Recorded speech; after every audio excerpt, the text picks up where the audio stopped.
Muy bueno.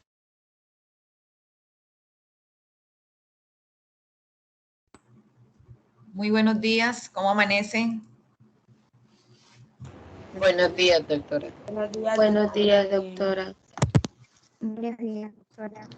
Buenos días, doctor Porto, ¿cómo amanece? Buenos días, doctora, ¿cómo le va? Bueno, jóvenes, muy buenos días y bienvenidos a la Cátedra de Medicina Interna. Voy a intentar compartir pantalla para mostrar cómo va a ser el desarrollo de las clases. No sé si algunos ya pueden visualizar en Canvas el contenido programático o todavía no les es visible. No, todavía no aparece. Todavía no, doctora. ¿Todavía no? Porto, porfa, deja de compartir pantalla para yo poder compartir la mía. Gracias.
¿Ya pueden ver mi pantalla o todavía no, jóvenes?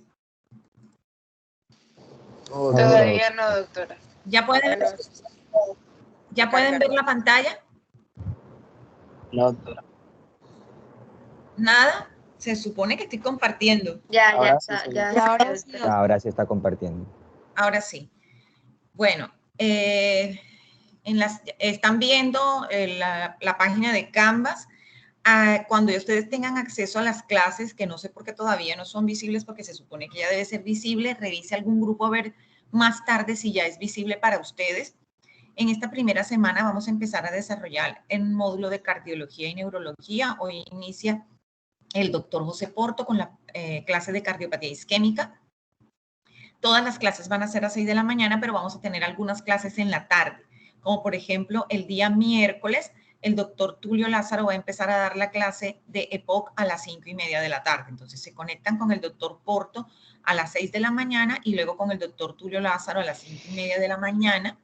El día jueves da clase el doctor Porto, después da la clase la doctora Subirí y a las 5:30 de la tarde continúa el doctor Tulio Lázaro. Segunda semana, endocrino y continuamos con neumo y terminamos las clases pendientes de neurología. Nuevamente todas las clases son a las 6 de la mañana.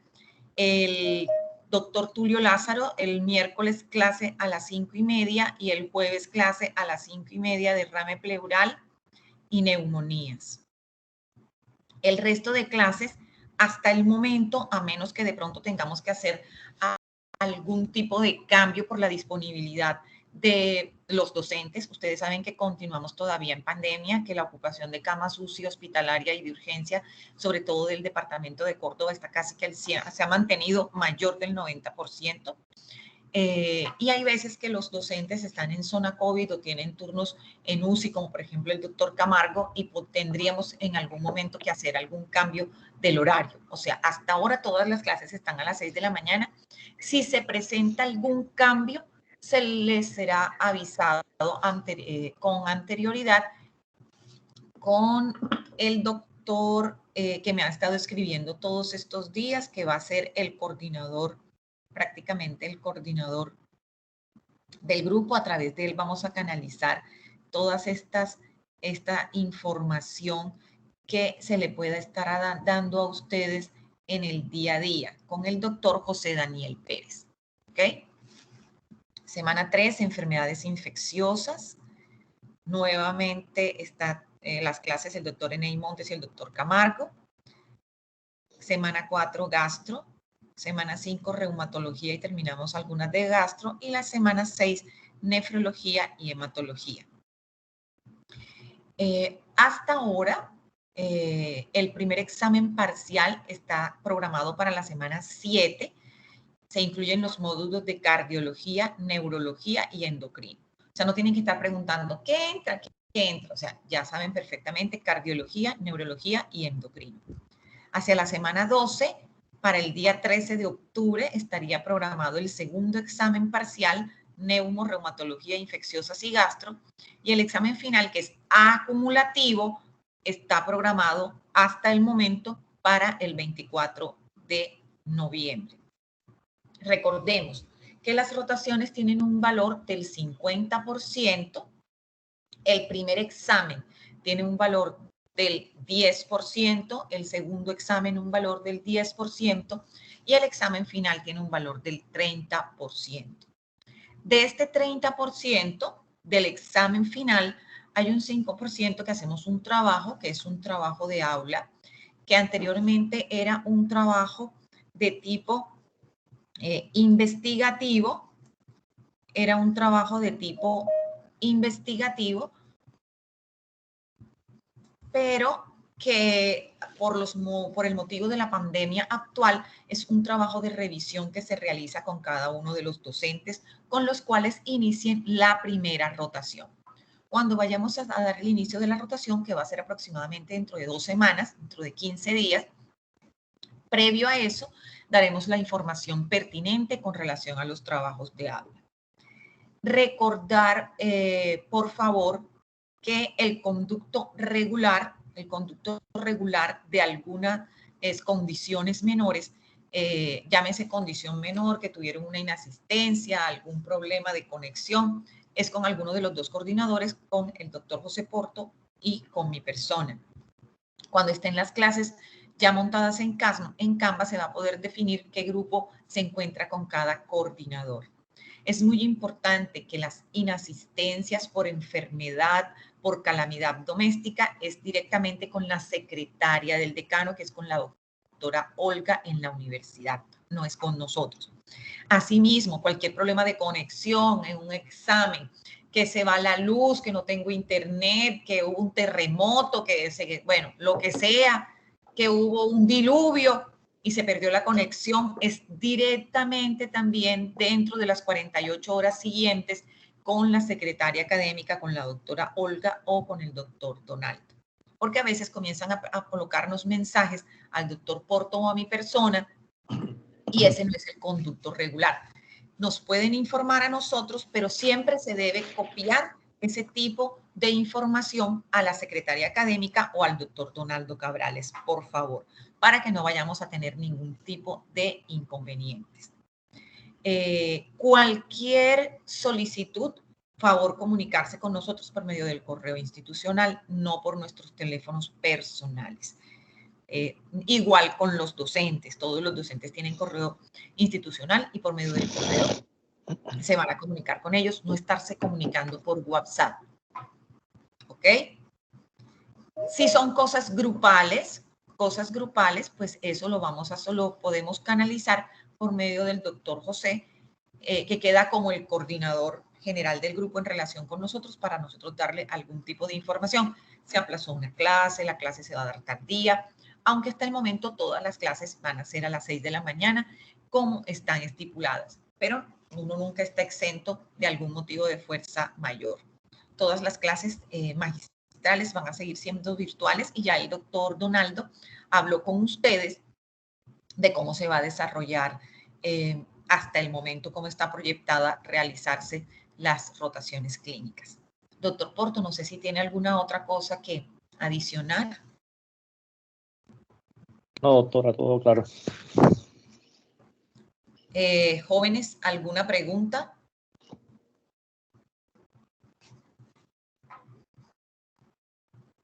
No, doctora, todo claro. No, doctora, todo claro. ¿Todo bien? Bueno, esperemos que en el transcurso del día de hoy, los que no se les ha reflejado toda la carga de los módulos en Canvas lo puedan ver, porque esa es una guía de ustedes para mirar cómo están las clases. Y vamos a colocar el link de conexión. Este link de conexión es el link que vamos a utilizar para todas las clases. Este link que acabamos de tener. ¿Listo? Bueno. Sí, señor. Si no es más, entonces, bienvenidos a la rotación de medicina interna. Esperemos que tengamos un semestre muy exitoso. Recuerden que todavía estamos en pandemia, con altos picos de contagio, con alta mortalidad, a pesar de el gran desorden que hay a nivel social. Ya llegó la variante Delta a nuestro país, es una variante con una alta tasa de transmisión y esto lo hace mucho más peligrosa. Por lo tanto, tenemos que seguir extremando las medidas de bioseguridad en todo momento. La mayoría de las infecciones y de las personas que se han infectado lamentablemente se hacen en ambientes de tipo social, en donde se relajan, se quitan el tapaboca, no se distancian, no hay lavado de manos. Y definitivamente, como ustedes lo van a observar en la clase del COVID, todavía no se ha encontrado un tratamiento para el COVID. Se hacen medidas de soporte, pero para el COVID todavía no hay tratamiento. Tenemos la vacunación y las medidas de bioseguridad. Entonces, bienvenidos y los dejo con la primera clase con el doctor Porto y tratemos de que tengamos un semestre muy exitoso. Feliz día. Bueno, Gracias. Igual, doctora, gracias.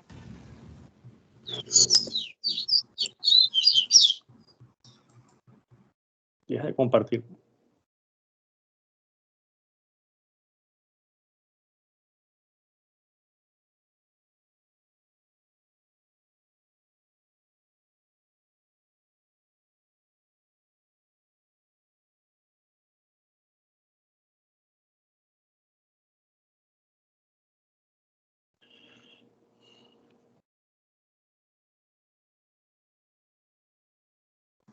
Aún no se ve, Doc, la pantalla. No.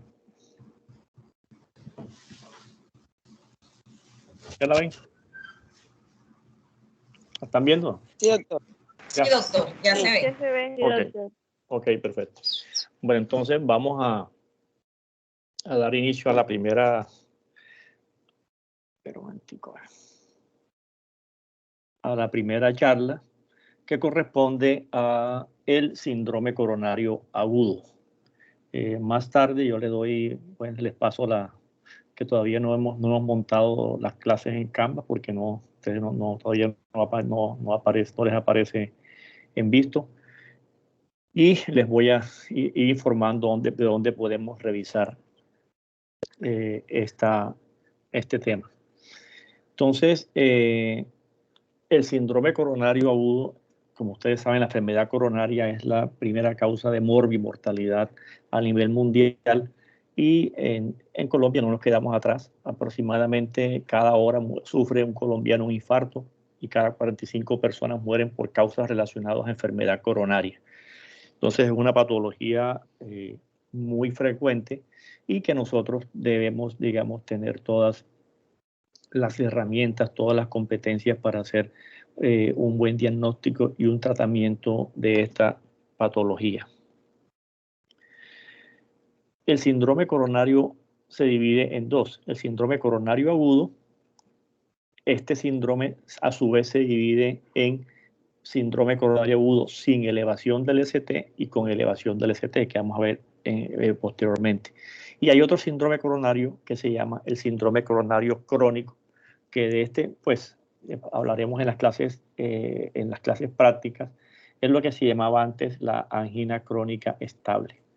Entonces, digamos, el más grave, el que nos lleva a complicaciones, el que nos lleva a la muerte, es el síndrome coronario agudo. Aunque un síndrome coronario crónico se puede agudizar y conformar un síndrome coronario agudo. El síndrome coronario agudo se divide a su vez en síndrome coronario agudo sin elevación del ST y con elevación del ST, y también con la muerte súbita. Hay una clasificación que se llama la cuarta definición del infarto, que eso lo vamos a revisar también en la práctica, donde aparecen 5 clases de infarto. en esta charla solamente vamos a dedicarnos al infarto tipo 1. ¿Qué quiere decir esto? Que el infarto tipo 1 es aquel que se produce por una ruptura de una placa aterosclerótica. Miren acá, aquí tenemos la luz de la arteria, hay un trombo, ese trombo se rompe y produce una placa, perdón, esa placa se rompe y produce un trombo, una agregación plaquetaria, y puede producir una oclusión del vaso. Si esa oclusión del vaso es total, como vemos acá, el paciente cursa con un síndrome coronario agudo con elevación del segmento ST. Si la placa que se rompe y forma el trombo es suboclusivo, este paciente cursará con un síndrome coronario agudo sin elevación del ST. Y puede ser tipo de angina inestable o puede ser tipo infarto sin elevación del ST. ¿Cómo lo diferenciamos? Ahora ya va, eso es lo que vamos a ver ahora. Acá va a ver en el electro, como ustedes saben, esto ya ustedes han visto electrocardiografía con la doctora Nora, hay supradesnivel del ST y el dolor es prolongado. Y en el infarto sin elevación de ST tipo angina inestable, hay el dolor es menos prolongado, dura menos de más o menos de 15 minutos y pueden haber cambios en el electro, pero estos cambios más que todo son ondas T negativas simétricas o infradesnivel del ST, no hay supradesnivel del ST. Y cuando este dolor, como les digo, no es prolongado, desaparece, el paciente se estabiliza y no hay necrosis, no hay infarto.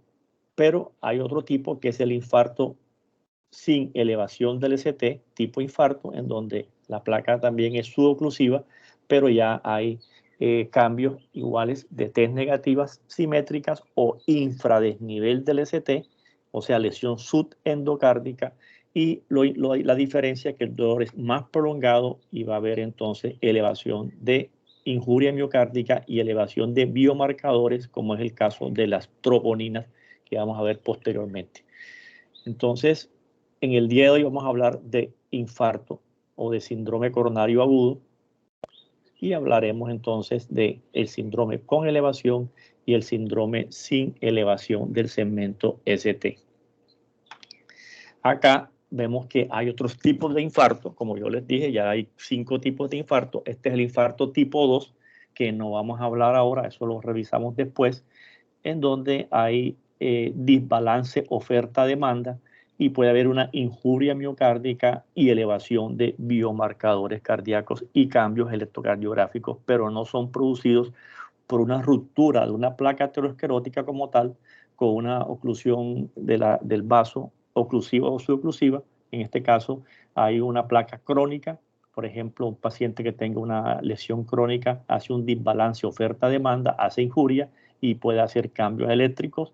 Lo mismo un vasoespasmo, una disección de la coronaria, un desequilibrio aporte-demanda. Aquí tenemos todas las causas que pueden producir un desequilibrio aporte-demanda, una taquicardia, una anemia, una hipotensión, un shock y otras causas también que pueden producir injuria miocárdica, como vamos a ver posteriormente. Solo para decirles que hay varios tipos de infarto. Entonces, para no confundirnos, aquí les voy a hablar de el infarto tipo 1, que es el que vamos a revisar ahora. Existen entonces 2 tipos de infarto tipo 1. El infarto tipo 1 con elevación del segmento ST, en donde vemos que aquí hay siempre una oclusión total del vaso. Miren que la oclusión es total del vaso. Hay una placa, hay una oclusión por un trombo, casi siempre es más rico en fibrina que en plaquetas, y es un trombo rojo, en donde nosotros estamos obligados en este cuadro clínico de tratar de, digamos, de reperfundir ese trombo rojo rico en fibrina, de allí que utilizamos mucho los trombolíticos, igual que los antiagregantes, pero la obstrucción cede más con los trombolíticos que los antiagregantes. Y el otro tipo es el síndrome coronario agudo sin elevación del ST, en donde vemos que es un trombo suboclusivo. Miren que aquí todavía hay luz del vaso y el trombo es más que todo rico en plaquetas. Es un trombo blanco en donde aquí no utilizamos fibrinolíticos, sino antitrombóticos como antiplaquetarios y anticoagulantes. Igual acá también utilizamos trombolíticos y también antiagregantes y antiagregantes y antitrombóticos como heparinas, como coadyuvantes al tratamiento fibrinolítico, pero acá no utilizamos fibrinolíticos. Este es el síndrome sin elevación del ST. Miren que la placa inestable es una placa que se caracteriza por un núcleo lipídico muy grande, células inflamatorias en su interior y una capa fibrosa muy delgada que esta por diferentes mecanismos como liberación de metaloproteinasa se rompe y es la que va a producir entonces el evento coronario agudo, o sea, la oclusión del vaso. Entonces, es muy importante eso.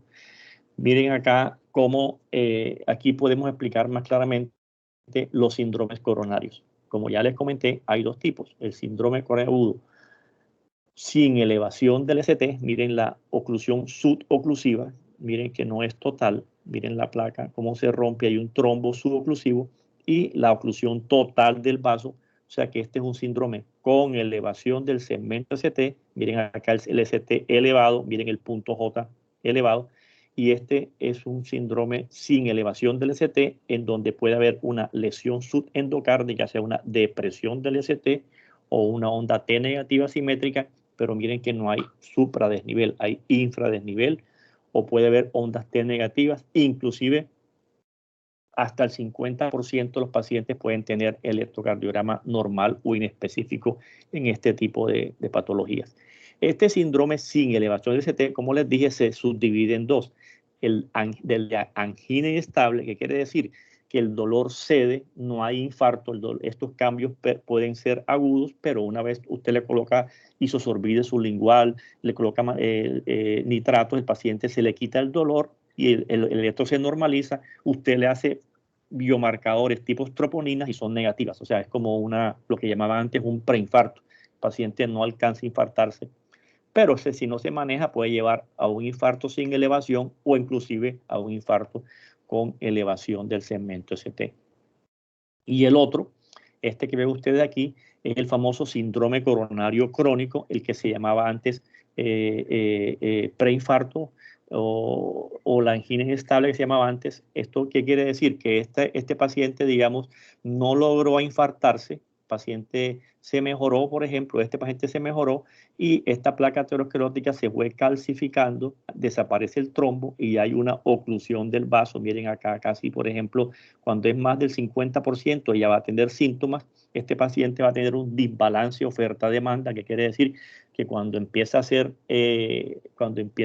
ejercicio, cuando hace algún esfuerzo, el paciente le produce sintomatología como angina y cede con el reposo.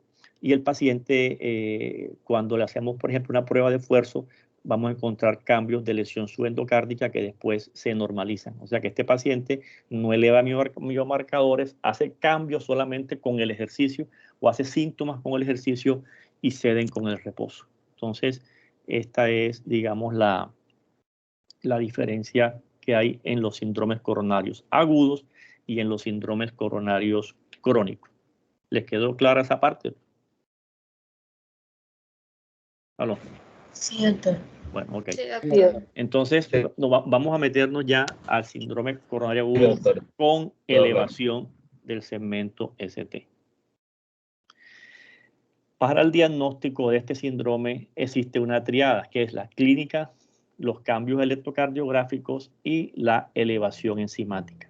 2 de 3 criterios hacen el diagnóstico, pero como vamos a ver, a este paciente hay que caminarle rápidamente porque entre más tiempo pase hay más necrosis, o sea que el tiempo no es oro acá, sino que el tiempo es miocardio.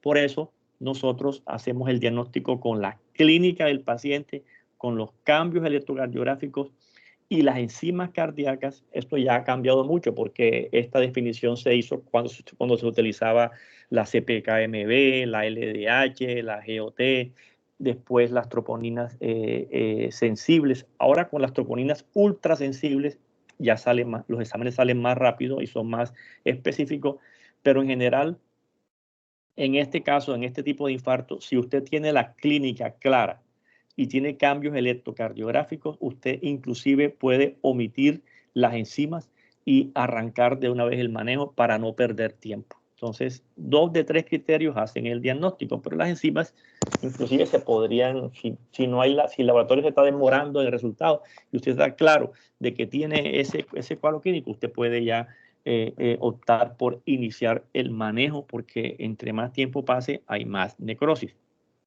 Entonces, la clínica del dolor, esto ya lo vieron ustedes en semiología, son dolores, la gran mayoría pueden ser típicos o atípicos, o inclusive sin pacientes sin dolor.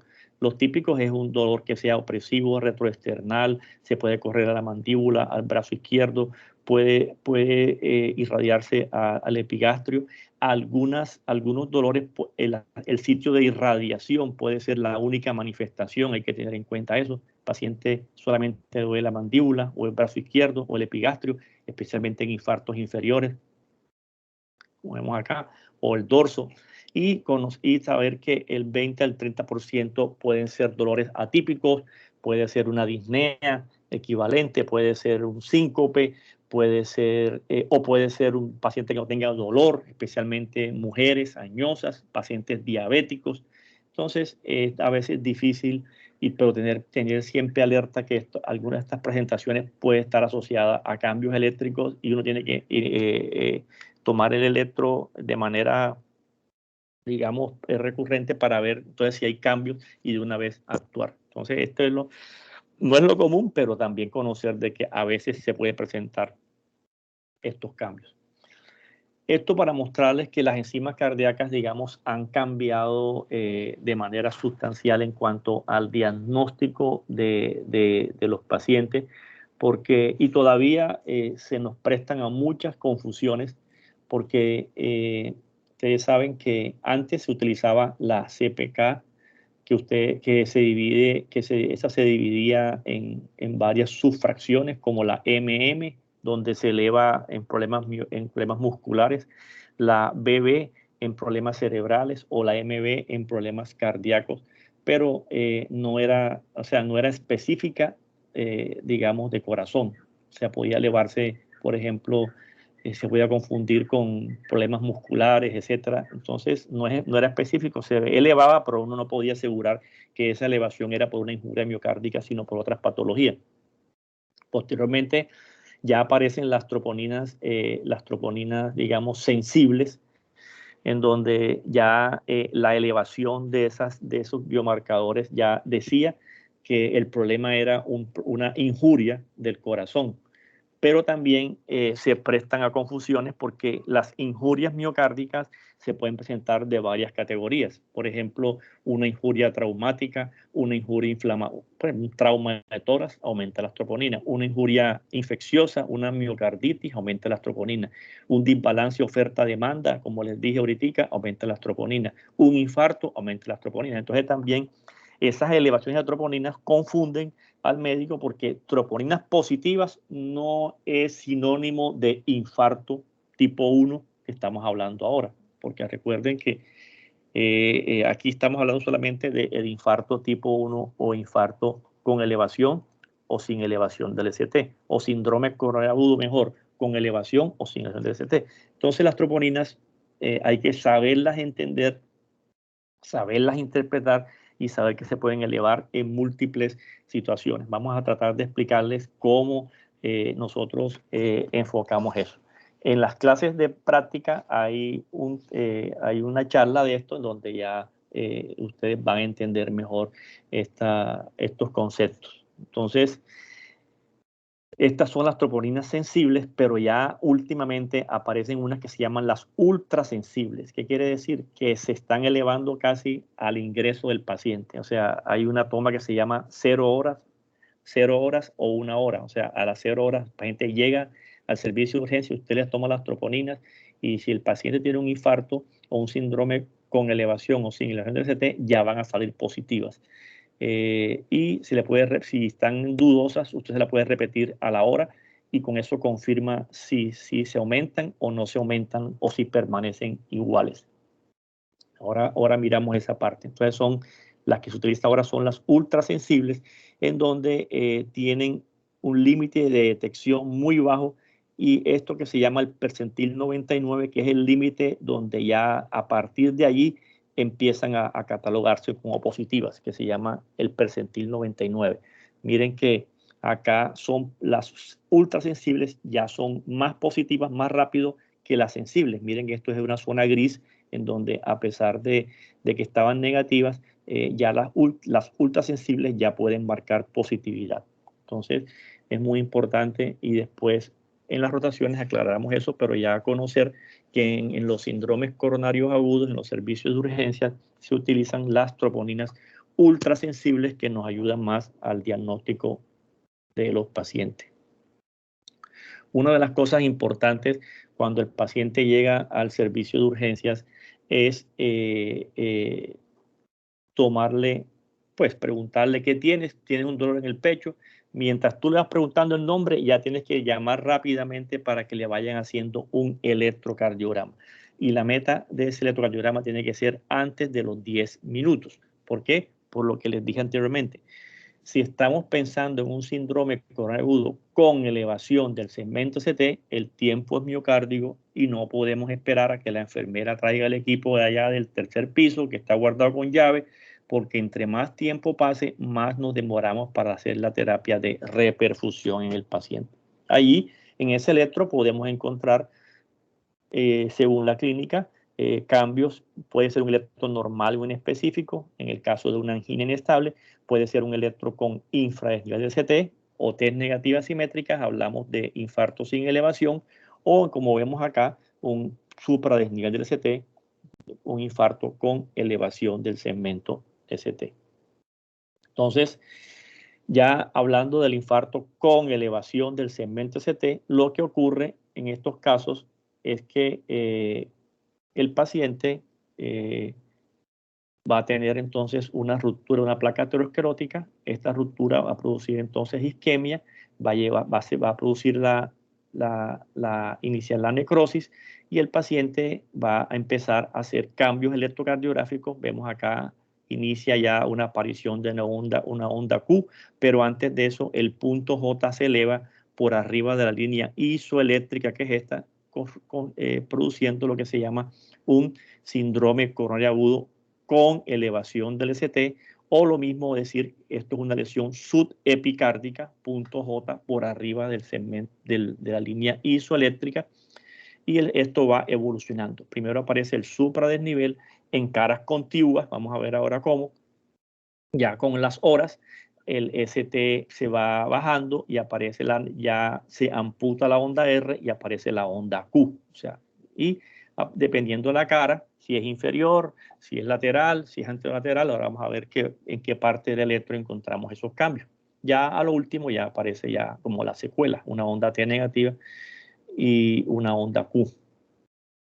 Entonces, cuando nosotros estamos frente a un paciente con un síndrome coronario agudo con elevación del segmento CT, es como si estuviéramos frente a un tsunami, en donde nosotros tenemos que ese trombo nos está ocluyendo el vaso y nos está produciendo una necrosis muy importante del corazón, en donde nosotros estamos en la obligación rápidamente de tratar de reperfundir ese vaso. Recuerden la diapositiva que les mostré, en donde hay una oclusión total del vaso, no pasa sangre por ninguna parte, a diferencia del síndrome sin elevación, que como ustedes ven, si hay digamos, oclusión parcial y la necrosis no es total como en este, no es transmural, no es, sino la otra es subendocárdica, esta es subepicárdica, o sea, coge toda la pared del músculo. Entonces, nosotros tenemos que hacer una serie de intervenciones para tratar de reperfundir o destapar ese vaso con oclusión total. Entonces, nosotros acá, digamos que en el servicio de urgencias, cuando nos enfrentamos a este paciente, todos corren. Esto es un jueguito que ustedes ya creo que no lo conocieron.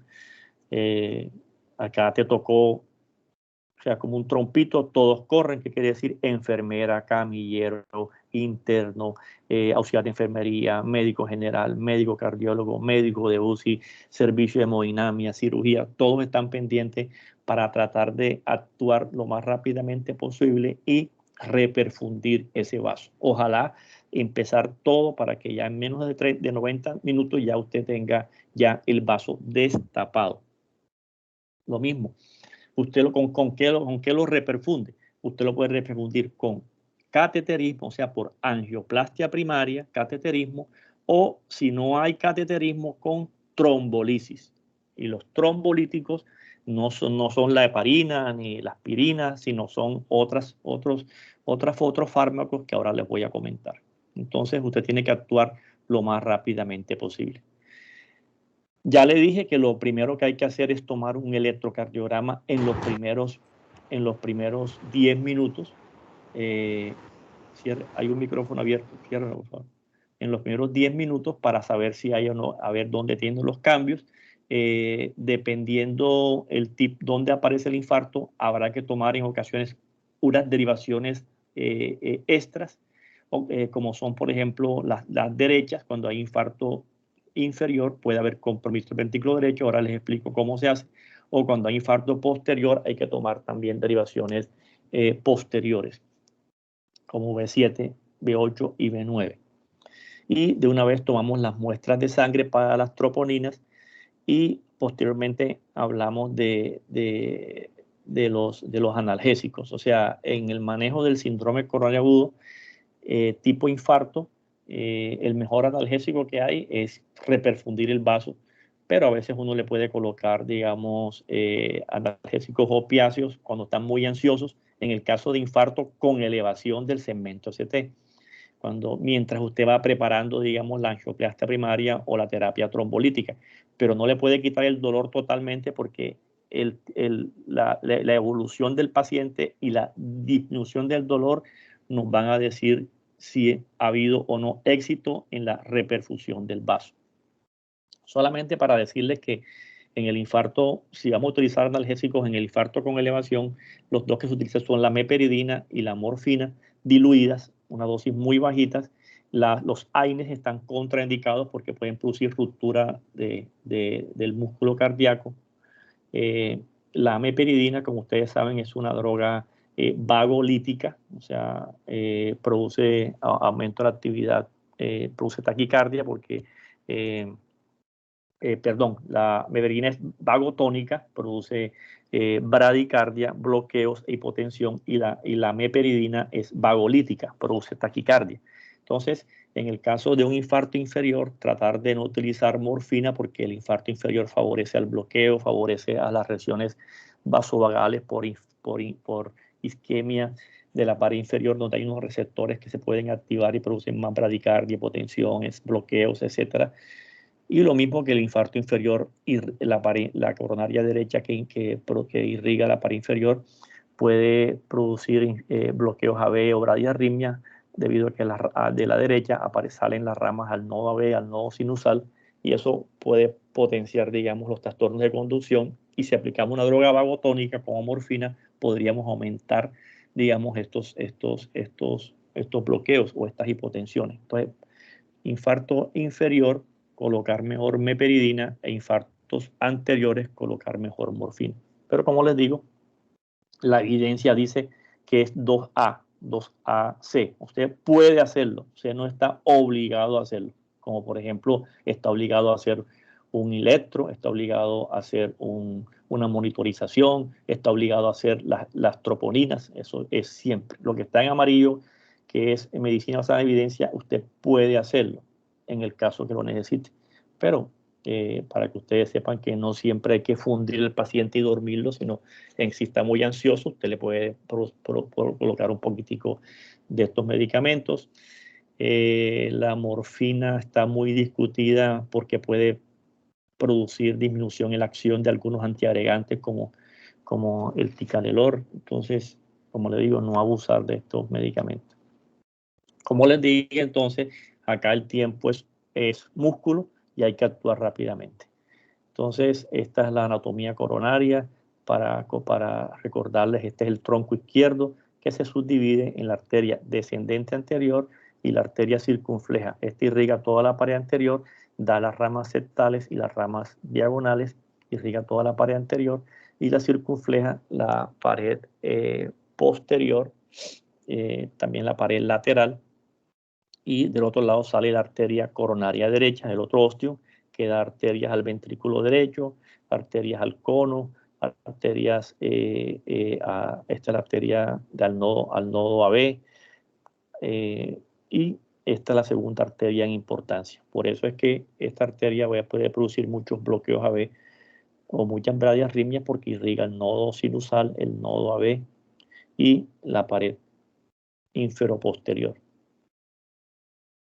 La descendente anterior, miren que da las ramas septales, es la más importante, y las ramas diagonales.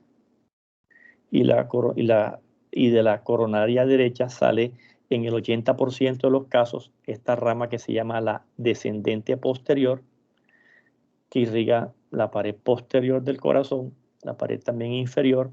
Cuando sale de la coronaria derecha, esta rama hablamos de dominante derecho.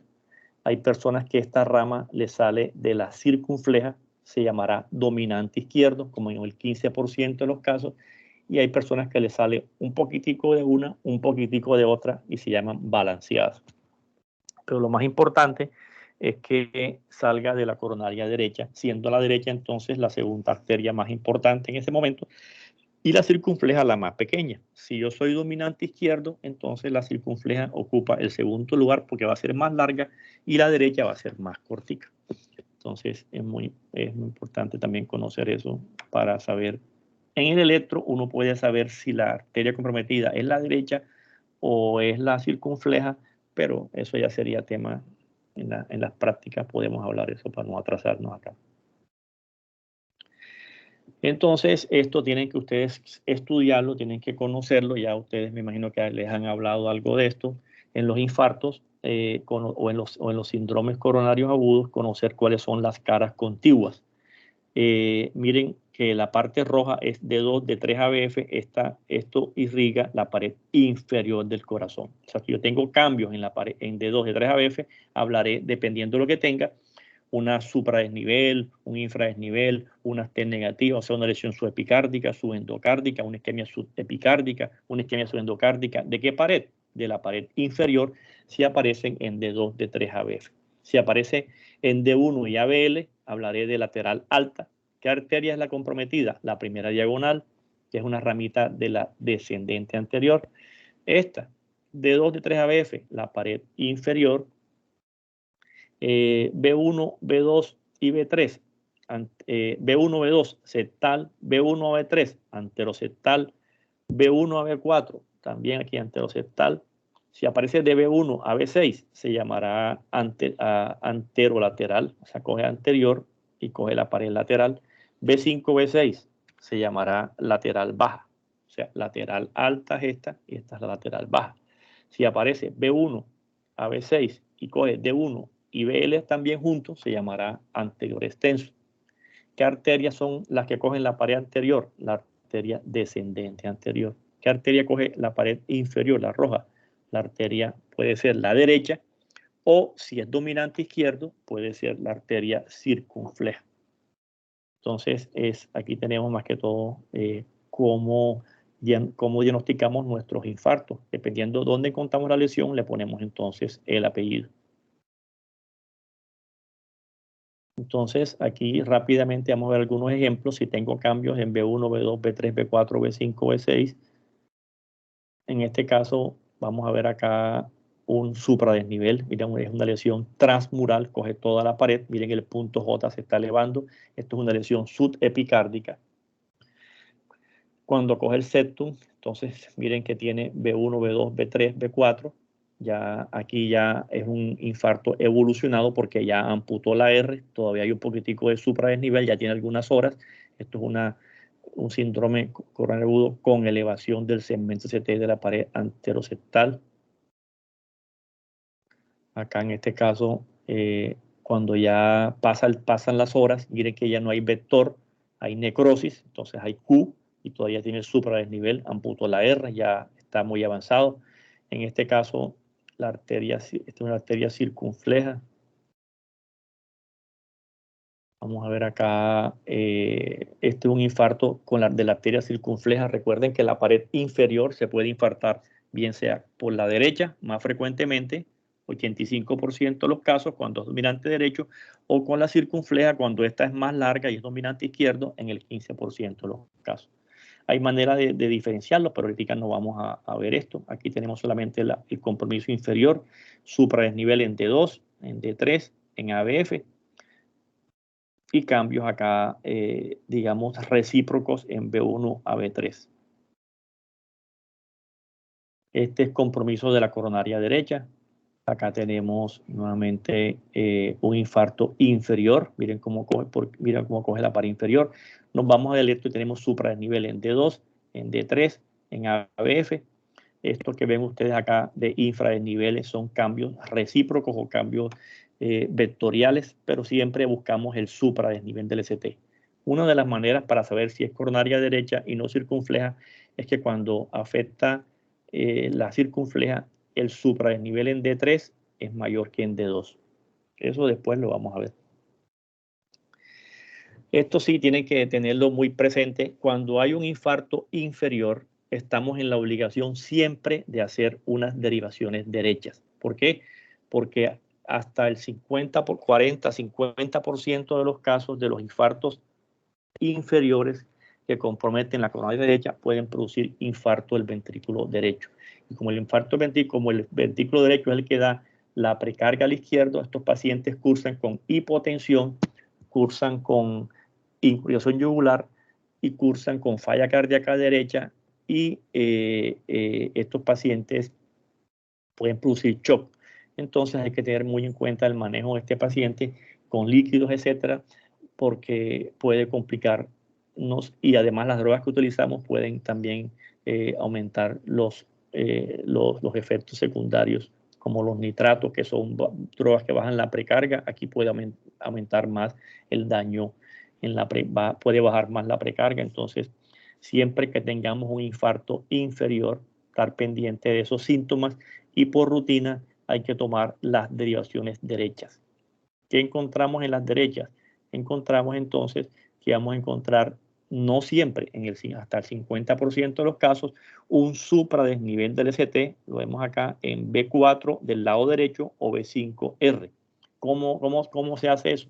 Cuando uno toma el electrocardiograma, en vez de poner digamos, las chupas o los electrodos del lado izquierdo, se colocan del lado derecho. O sea que B1 lo colocamos al revés. Vamos colocándolo en el cuarto espacio intercostal con línea medioclavicular derecha, la otra en la axilar con derecha. O sea, colocamos los electrodos del lado derecho. Y lo de las extremidades lo colocamos igual. Tomamos el electro y nos vamos a B4R, B5R, y podemos verificar eso. Esto es un compromiso lateral alto, ya una necrosis en B1 y ABL. Anterior extenso, miren que coge toda la pared anterior, B1, B6, D1 y BL. Aquí tenemos supradesnivel en D1, en BL, y de B1 a B6. Arteria comprometida descendente anterior. Entonces, cuando nos lleva el paciente al servicio de urgencias, ya les dije, nosotros tenemos que hacer lo que se llama la terapia de reperfusión. Hay dos tipos de manera de hacer esta terapia de reperfusión.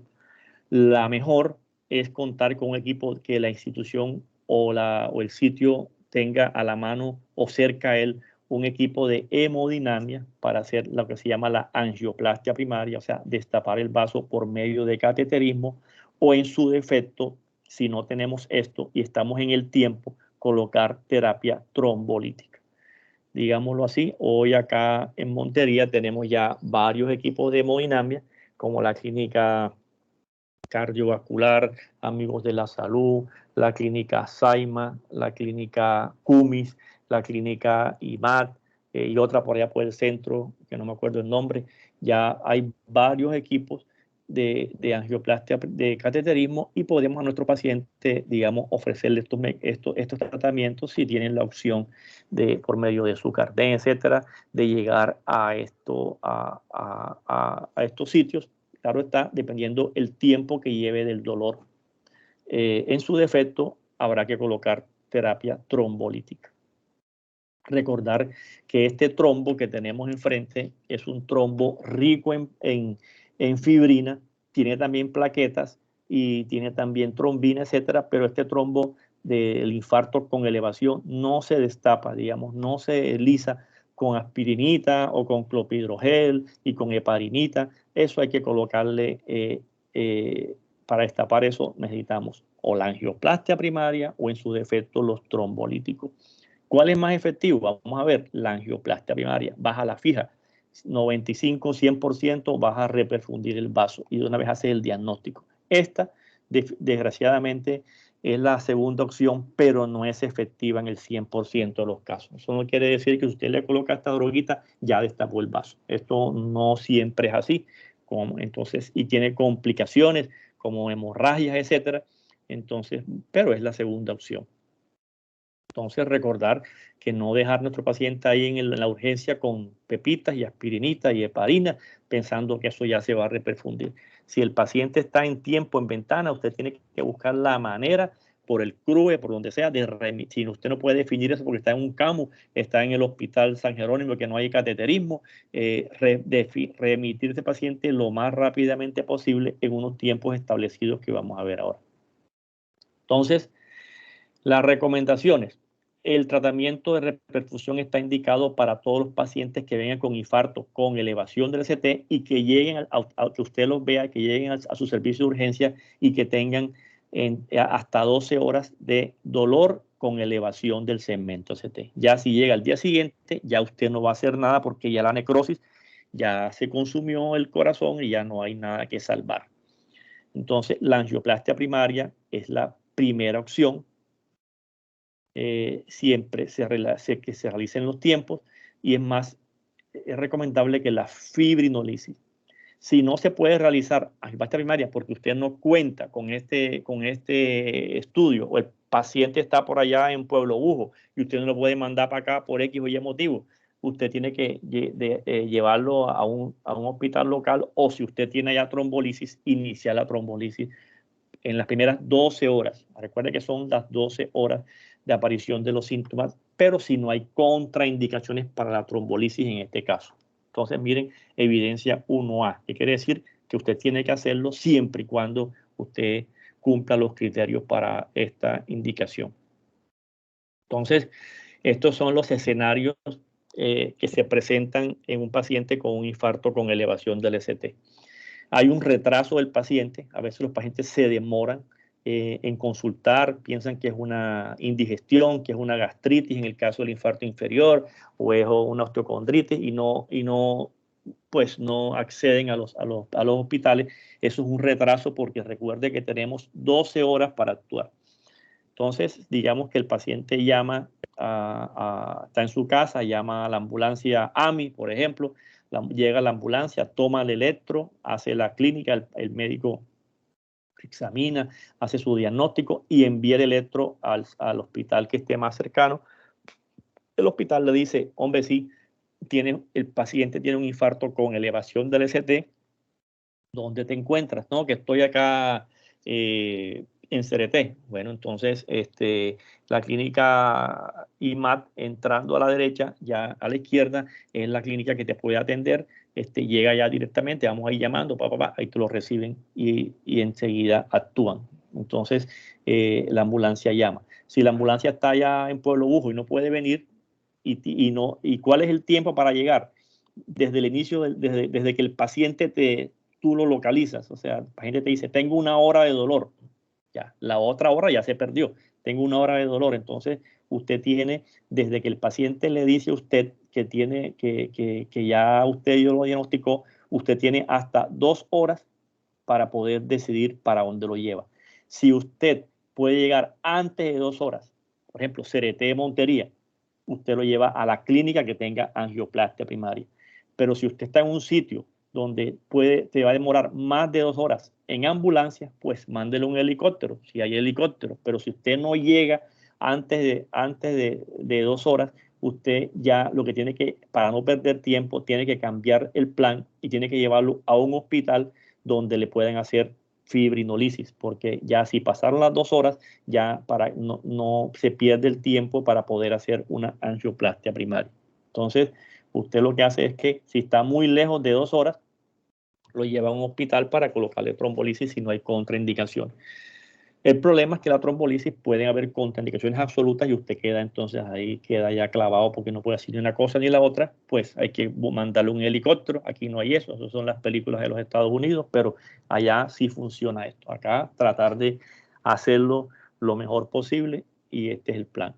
Si el paciente llega a un sitio donde, por ejemplo, llegó al hospital acá en Montería y no hay angioplastia primaria, entonces se llama por el CRUE y se llama a la clínica X acá en Montería y si se lo van a recibir antes de 2 horas. ¿Por qué? Porque el paciente tiene un carné adecuado, hay cama, etcétera, no hay COVID 100% y usted puede meterlo, usted lo pasa directamente a cualquiera de las clínicas.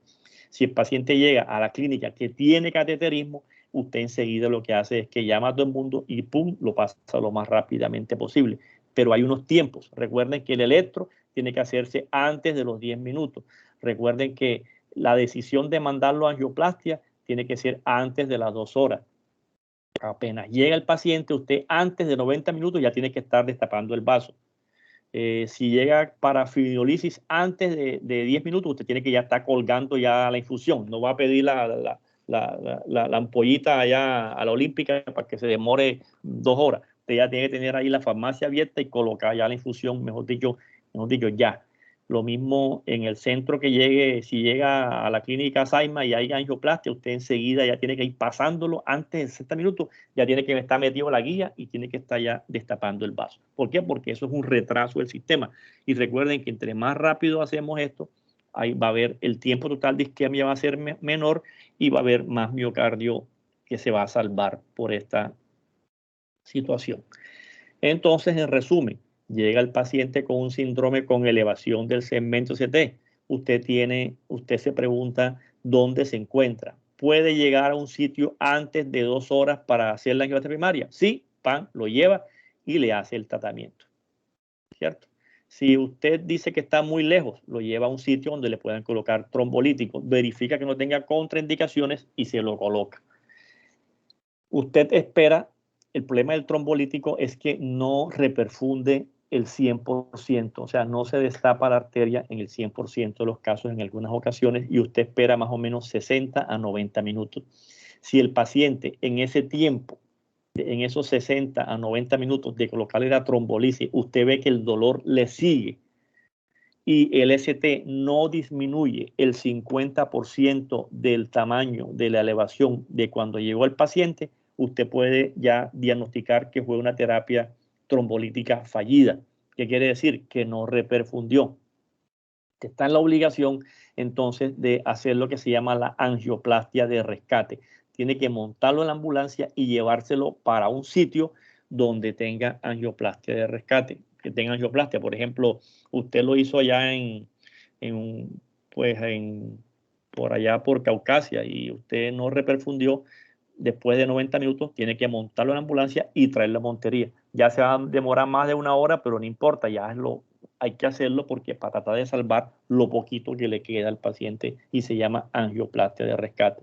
Les repito, ¿cuándo es una angioplastia fallida? Cuando el dolor no desaparece después de 60 a 90 minutos de colocar el trombolítico y cuando no baja el ST por debajo del 50% de la elevación del ST que se presentó inicialmente.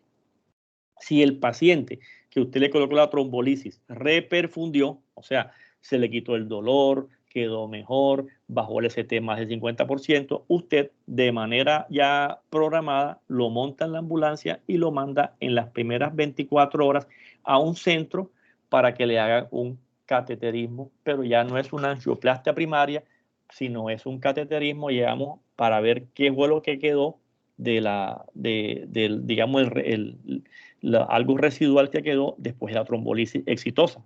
Quedó ahí el trombito, quedó una oclusión parcial, y usted lo lleva, le hacen cateterismo, le ponen el stent y el paciente ya queda ya tratado. Entonces es muy importante esa parte. Entonces, la guía del infarto con elevación dice que usted puede, en las primeras 12 horas, usted puede colocarle angioplastia primaria o fibrinolisis, dependiendo lo que ya yo les comenté. Hay pacientes que después de 12 horas, yo les dije que eran 12 horas, pero si el paciente lleva más de 12 horas, aquí tenemos hasta 48 horas, inclusive un poquitico más, y el paciente ya pasó el tiempo, digamos, pero sigue con dolor, está inestable, hipotenso, usted también le puede dar el chance de meterlo a angioplastia o inclusive, más que todo acá, angioplastia primaria se mete y se le da el chance porque todavía el paciente tiene dolor. Si está, digamos, asintomático, y ya pasó el tiempo de 12 horas, usted podría, mire que está en amarillo, evidencia 2, usted podría, no está en la obligación de pasarle hemodinamia a ver qué le quedó. Pero si ya está asintomático, no tiene dolor y ya han pasado 48 horas, ya usted no le hace nada al paciente. Entonces, lo importante son las figuras verdes en donde usted en las primeras 12 horas lucha por hacer, ojalá, una angioplastia primaria o en su defecto fibrinolisis con la ventaja que esta va a la fija, la desventaja que esta no siempre reperfunde, la desventaja que puede caer en una contraindicación absoluta y no puede hacer más nada, y la ventaja que esta es más efectiva. Y saber que después de 12 horas, si llega hasta las 48 horas y viene con síntomas o viene con arritmia, usted también le puede dar el chance de pasarlo a hacerle una angioplastia primaria. Entonces aquí tenemos antes de 12 horas, angioplastia primaria. Después de 12 horas, si viene con shock, falla cardíaca, arritmia, usted se la puede pasar. Si viene inestable, usted lo puede pasar. Pero si ya está en más de 48 horas, es mejor ya no hacer más nada, porque y está estable, ya es mejor dejarlo quieto al paciente. Entonces, los fibrinolíticos son importantes porque bajan el tamaño del infarto, quitan el trombo y se utilizan en las primeras 2 horas. Ya les dije que tiene que haber supradesnivel del ST por lo menos en 2 contiguas, de 2 de 3 ABF, de 1 BL, de B1 B4, B1 B6, de 1 BL, todas las paredes que yo les dije. Usted no va a colocar el trombolítico a un supradesnivel en B1 solamente, no, eso no es pared contigua. Entonces es muy importante esa parte. Estas son las contraindicaciones absolutas. Usted no puede colocar trombolíticos en estos casos, ahí sí se fregó. Si no tiene más opción, no hay más nada que hacer, se queda con el paciente o llama un helicóptero para que lo lleven al sitio más rápido. Y esto lo encuentran en los libros, después yo le doy la literatura y las relativas, estas son las relativas en donde usted podría hacerlo, pero siempre hay que hacer un consentimiento informado porque la complicación más temida son las hemorragias y la más grave, la hemorragia cerebral. Entonces, estos son los fibrinolíticos, los trombolíticos. Existen en Colombia 3. Los más utilizados son la streptokinasa y el RTPA, el Actelice, y el Metalice, que es el TNT-Place. ¿Cuál es el que está en el post? Ustedes se imaginarán, el que no sirve, streptokinasa, es la más barata, es la que no reperfunde más o menos del 40 al 50%. ¿Cuál es la más efectiva? La más cara, la que no está en el post. Hay que llenar un MIPRES que se llama TNT-Place. Ahora miramos lo que reperfunde. Cuando hablen con la clase de la doctora Zubiri, se van a dar cuenta que esto también se utiliza, el Actelice se utiliza para la trombolisis de los ACV isquémicos que lleguen en ventana. Entonces miren acá la que está en el post, miren que reperfunde nada más el 50%. ¿Cuál es la más efectiva? El TNT-Place. Entonces hay que llenar el MIPRES y esto es lo ideal colocar cuando el paciente llega a un servicio donde no tiene opción de pasarlo a hemodinamia porque estás a más de 2 horas o no tienes la posibilidad de hacer una angioplastia primaria. Entonces, miren los costos. Eso es viejo, pero eso ya vale. O sea, esta ampollita puede costar, no sé, 8, no sé, 7 millones, no sé cuánto costará. Esta sí, baratica. Entonces, es muy importante esto. Esta puede producir alergia, porque esto se produce por el estreptococo, se saca del estreptococo y no se puede colocar, digamos, o sea, si la colocaste ahora, no la puedes repetir en unos meses porque puede producir anticuerpos y puede producir alergia en los pacientes. Ya para hablar del manejo rápidamente, el oxígeno no se coloca en todos los pacientes, solamente que tenga saturación menor del 90% o PO2 menor del 60%. ¿Por qué? Porque el exceso de oxígeno puede producir vasoconstricción y aumenta la mortalidad en los pacientes. En cuanto a la nitroglicerina, es droga de elección, se coloca sublingual cuando llega al servicio de urgencia y después de manera endovenosa, baja la precarga, quita el dolor isquémico por disminución de la tensión de pared, especialmente es benéfica en hipertensión, falla cardíaca, isquemia persistente. No se puede colocar en hipotensión arterial, en infarto del ventrículo derecho, porque el infarto del derecho, como ustedes saben, baja la precarga y esto al bajar precarga produce hipotensión. Y no se puede colocar en pacientes que usen drogas para disfunción eréctil, sildenafil, tadalafil, porque estas drogas producen venodilatación también y pueden llevar aumento en la mortalidad. Beta bloqueadores son un pilar fundamental en el manejo. Es mejor de manera oral si no hay contraindicaciones. Especialmente son benéficos cuando está disminuida la fracción de eyección. No normal de la fracción de eyección es que esté por arriba de 50. Cuando ya está por debajo de 40, ya es mejor dejarle beta bloqueadores de manera indefinida. Pero si la fracción de eyección queda normal, usted podría quitar los beta bloqueadores ya más adelante, a los 2, 3 años. Pero si es hipertenso o tiene fracción de eyección disminuida, pues habrá que dejárselo. Los beta bloqueadores más utilizados son el metoprolol-succinato, bisoprolol, carvedilol, que son, digamos, los que tienen más evidencia en estos casos. La terapia antiplaquetaria, miren, esta es muy importante para el manejo de los pacientes. Acá vemos los antiplaquetarios, vemos cómo la aspirina es la más utilizada, la que iniciamos siempre, bloquea la ciclooxigenasa, por ende va a producir disminución en la agregación plaquetaria, y estas drogas que se utilizan junto con la aspirina, que puede ser el clopidogrel, el ticagrelor o el prasugrel, o sea, la terapia dual, va aspirina más cualquiera de estos, actúan aquí bloqueando este receptor del ADP, el receptor P2Y12, y se utilizan junto con la aspirina. Ahí miramos ahora los tiempos. Esto es un bloqueador de la glicoproteína 2B3A, bloquea este receptor de la vía final de la agregación plaquetaria, que es el bloqueador del fibrinógeno. Esto lo utilizan más que todos los hemodinamistas cuando hay trombos intracoronarios. Entonces, la aspirina se utiliza una carga cuando llega el paciente al servicio de urgencia de 300 miligramos masticada para que actúe más rápido, y posteriormente se continúa con una tabletica de 100 miligramos. La contraindicación es que no sea alérgico a la aspirina absoluta. El clopidogrel se utiliza una carga de 300 miligramos, viene de 75 miligramos, o sea, se utilizan 4 tabletas en carga y se colocan 4 más, o sea, 600 miligramos en total cuando el paciente va a ir a cateterismo. Esto en el caso del infarto sin elevación. Cuando hay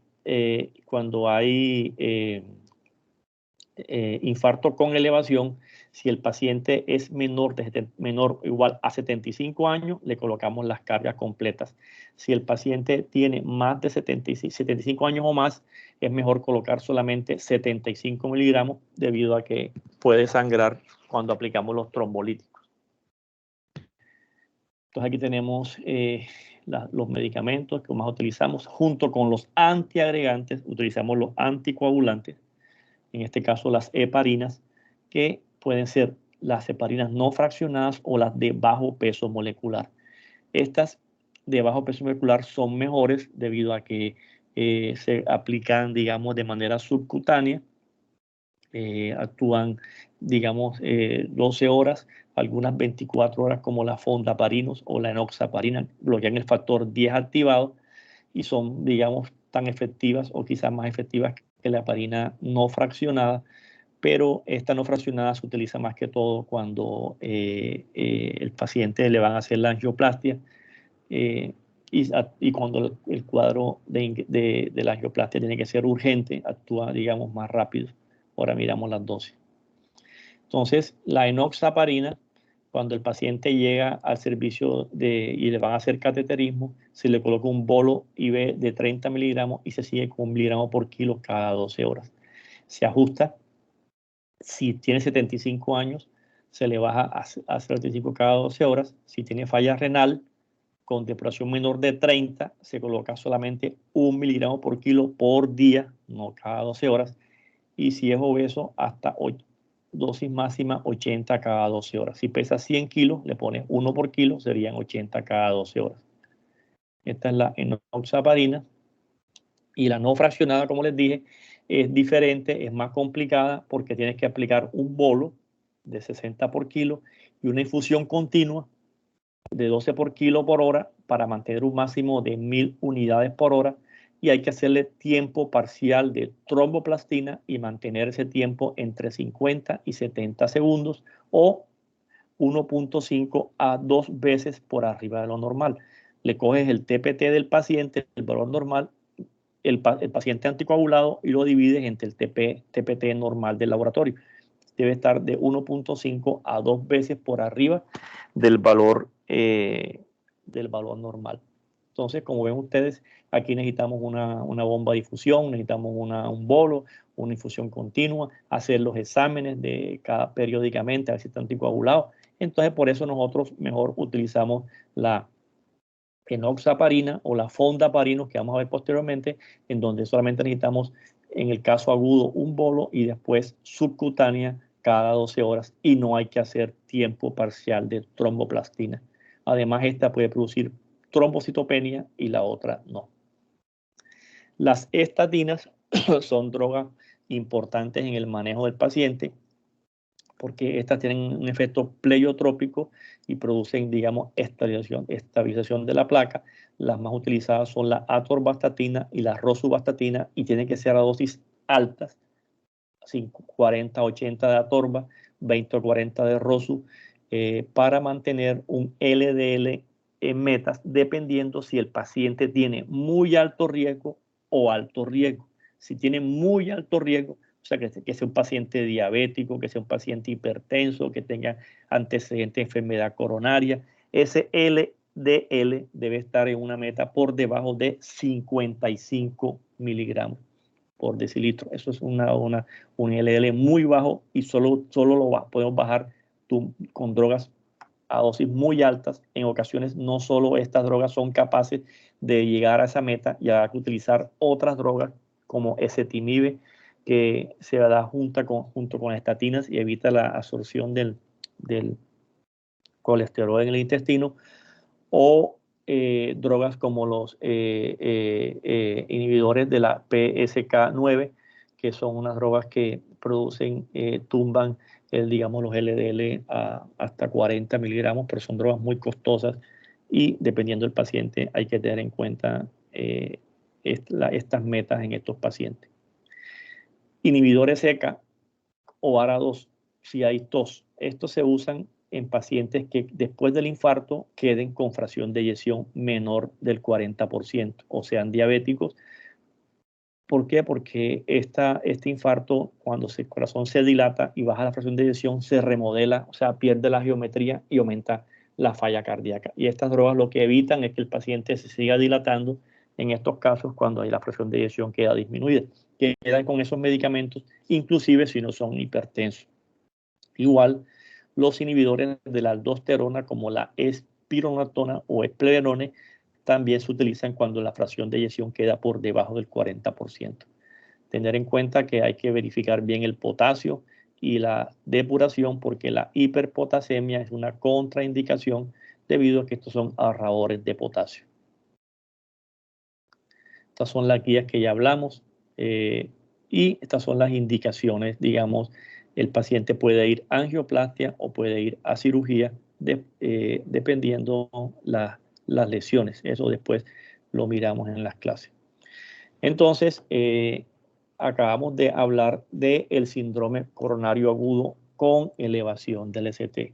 Resumiendo, hay que tomar un electrocardiograma en los primeros 10 minutos, clínica del paciente, las troponinas ahí pendientes, pero no nos van a decidir el manejo definitivo, porque el paciente, si apenas lleva con el dolor 5 minutos de dolor y tiene ya todos los cambios y la clínica, usted no va a esperar las troponinas positivas a ver si es un infarto, porque la clínica y el electro te hacen el diagnóstico. Usted verifica a ver dónde está, en dónde lo puede llevar, ojalá a una terapia de angioplastia primaria. Si está a más de 2 horas, usted tiene que proceder entonces a la trombolisis y arrancar el manejo, como les dije, la carguita de aspirina, la carguita de clopidogrel, la colocación de la heparina, colocación del beta-bloqueador, le coloca la estatina, etc. Entonces, ese es el manejo del síndrome coronario agudo con elevación del segmento ST.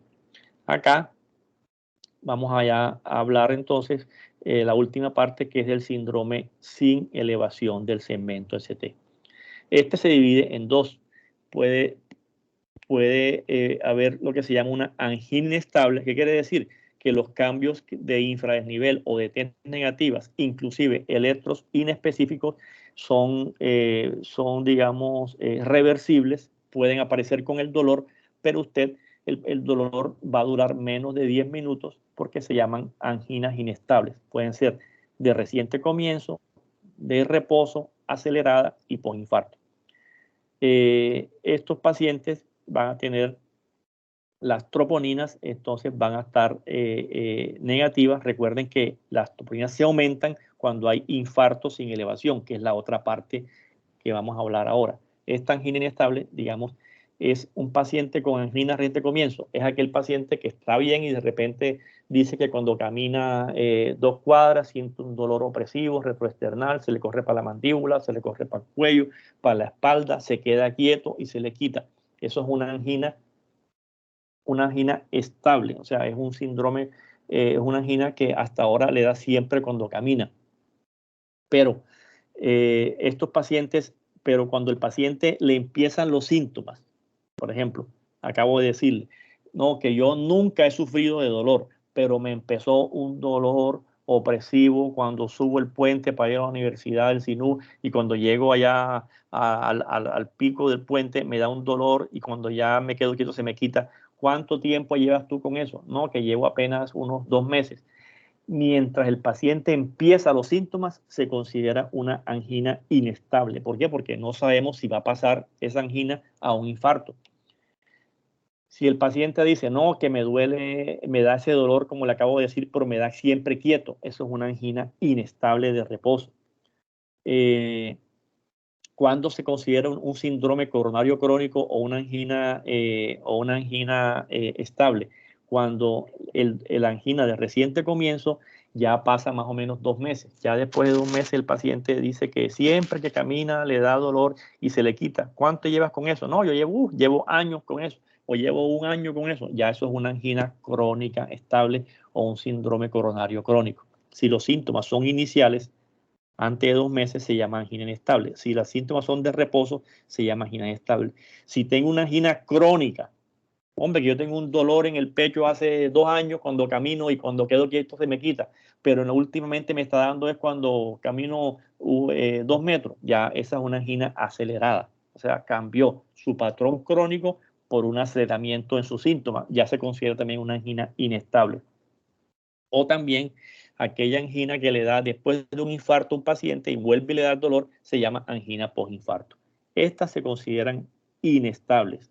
La angina crónica estable o síndrome coronario crónico, ya les dije, es toda angina de reciente comienzo que ya no se infartó, que que el paciente se estabilizó y que quedó con ese dolor crónico más de 2 meses. Cuando camina cierto trayecto le duele, cuando se queda quieto se le quita. Eso es una angina crónica estable. O la acelerada es aquella que empieza a referir síntomas con más intensidad de dolor o con menos tiempo digamos, o con más duración o con producción del dolor con menos ejercicio. Se llama acelerada. También quiere decir que esa placa se está inestabilizando. ¿Cómo hacemos el diagnóstico? Por la clínica, por el electro y por los biomarcadores. Recuerden que en la angina inestable, la clínica, ya se las dije, el electro puede hacer cambios transitorios, pero los biomarcadores tipos troponinas van a ser negativos porque no hay infarto. Entonces, una angina inestable puede producir unos cambios acá, unas T negativas mientras tiene el dolor, una isquemia subepicárdica, o vamos a encontrar también, cuando es más profundo, una lesión subendocárdica. Miren el punto J por debajo del ST. Fíjate que es un infarto acá, o son cambios, es un síndrome coronario agudo sin elevación del ST. Miren, el ST está por debajo de la isoeléctrica.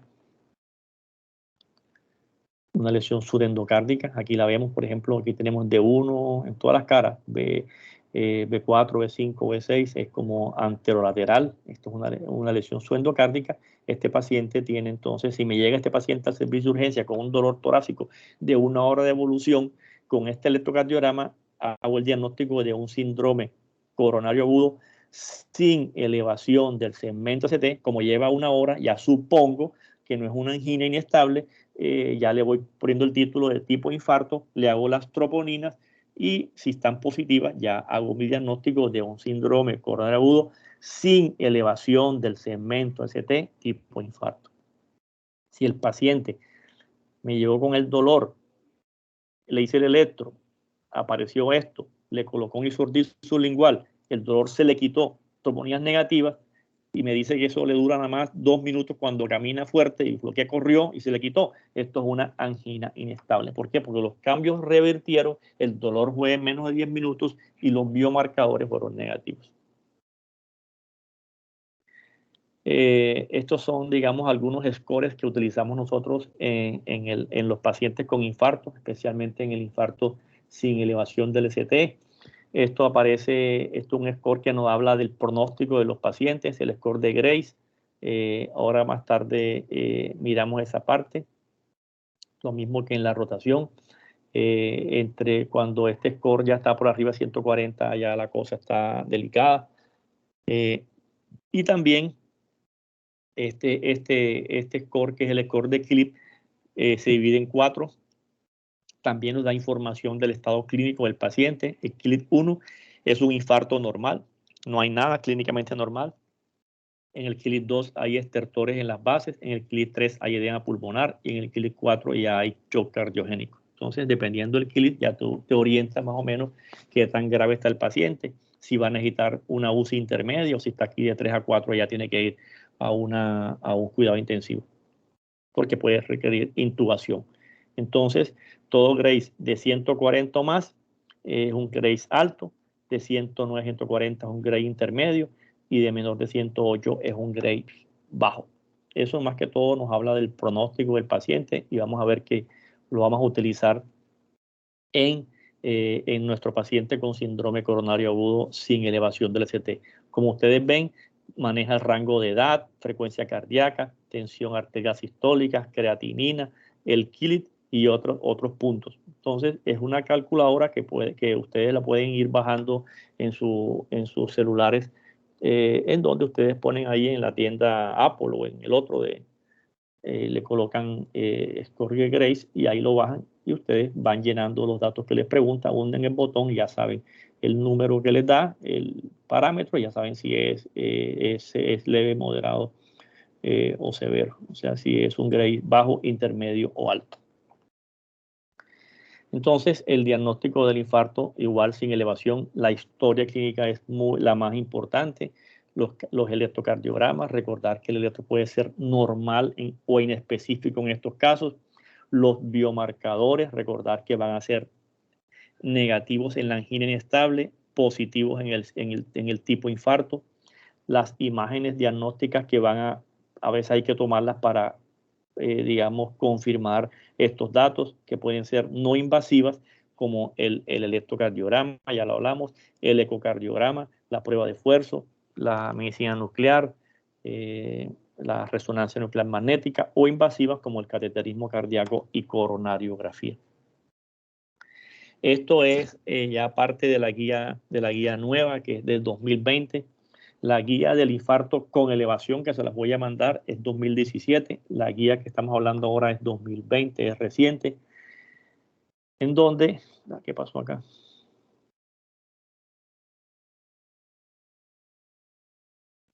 No sé por qué me salí yo acá. Disculpa un momentico que me...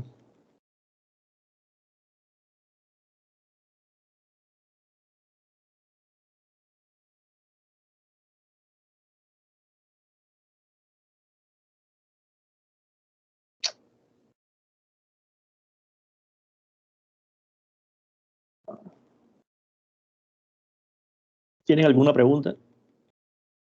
¿Hasta dónde vamos o vamos bien? Jóvenes. Vamos bien, doctor.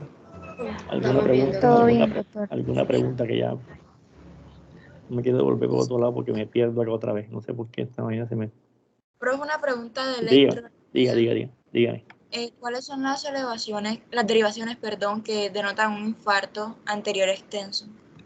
De 1BL y de B1 a B6. O sea, aquí está, ¿sí lo ves? Estás viendo ahí, ¿cierto? Sí, saco de 1BL, de 1BL y de B1 a B6. Ok. Doctor, una pregunta. Sí. Si, por ejemplo, nosotros nos encontramos en servicio en un municipio en donde no tenemos disponibilidad para manejo del paciente ni la posibilidad de pronto mandarlo hacia una clínica, ¿qué posibilidades tiene el paciente o qué opciones tengo yo para atenderlo?